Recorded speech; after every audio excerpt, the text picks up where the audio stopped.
Hi guys, akkam nagaa walitti deebinee arraa kana isiniif qabadee Telegram channel keenya hakamee jiramoo hakamee hin jiru kana jechuun Telegram channel keenya namni biraa bilbila keenyaan confirmation code isaa fudhatee fayyadamuu cinaa fayyadamuu yoo jiraates karaa ittiin beektan jechuudha. Kanaaf qofa osoo hin taane Telegram channel keessan yookaan Telegram keessan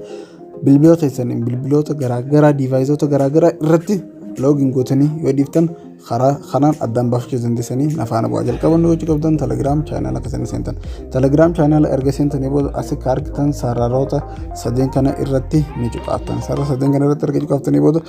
asii gaddaftanii setting kaytu kana irratti ni cuqaaftan achiin booda asii argamtu device fayyadtu kana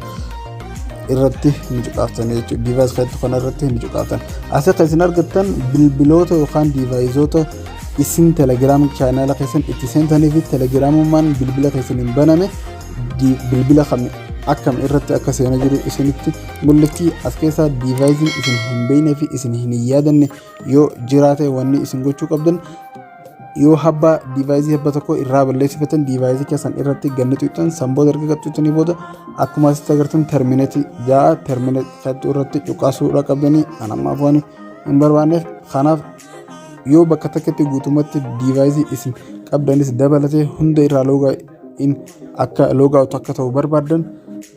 asitti agartan logout all device except for this device as khettu kana irratti cuqaasuu qabdanii inja video ko jaalatan abdiin qaba